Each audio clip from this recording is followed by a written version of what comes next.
to this weekly update. I'm Julia Lee, an equity strategist from Bell Direct, and this week we're going to focus in on the end of tax year.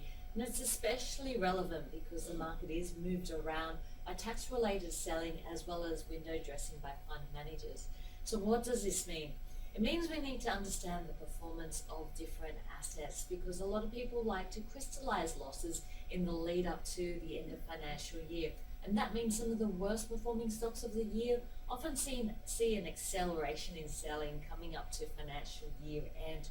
Window dressing also plays a part, and usually money managers take a snapshot of their portfolio as of the 30th of June. Now, not many fund managers would want to be holding losing stocks or large positions of it, so we see window dressing related movements as well.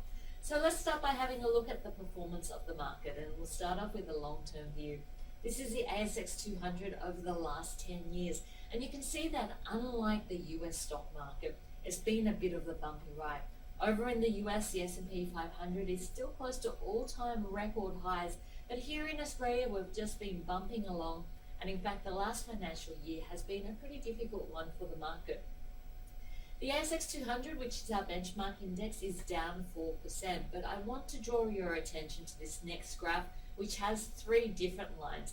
The black line is the ASX 200, which has lost 4% in the financial year to date. But you can see the two top lines have done extremely well. We've got the mid-cap index, which is up 14% in the year to date, and the small ordinaries index up by 10% in the year to date. So while the index is lower in the financial year to date, it doesn't really tell the whole story because there have been some strong outperformers really in that mid-cap and the small cap space. If anything, blue chips have underperformed hugely this year, with the ASX 20 index, the 20 largest companies on the Australian share market, down by a massive 12%. That's a huge 26% difference between the ASX 20 and the mid-cap index. So just focusing in on the worst performers because this is where we're likely to see accelerated selling. So let's have a look at the ASX 20 and the worst performers there. We have BHP, ANZ, Woodside Petroleum, as well as NAB, all having lost 20% or greater. And you'll notice in the month to date so far, in June trading so far, all of these stocks are trading lower. So expect to see some type of weakness going into financial year end for these stocks. On the flip side, having a look at the ASX 200 and the big winners, if you're holding any of these stocks, I guess pat yourself on the back because they have been huge winners. We have A2 Milk, Bellamy's, Aconex, BlueScope Steel, as well as APN Outdoor. All of these stocks have increased by more than 120% over the last financial year to date. So lots to consider. We are coming up to the end of the financial year, but also keeping a close eye on Brexit or Remain, and of course the election, which is in early July.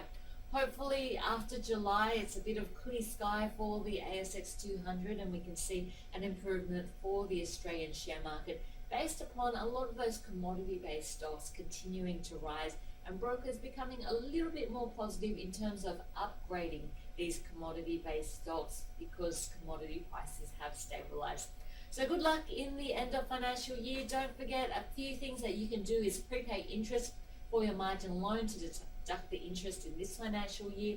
Look at crystallizing some of losses. And don't forget, if you are looking for an easy way to do your tax, go to the Bell Direct website, Portfolio and Reporting, and you'll find your end of financial year reports there with your financial year summary. I'm Julia Lee, an equity strategist from Bell Direct. See you next week.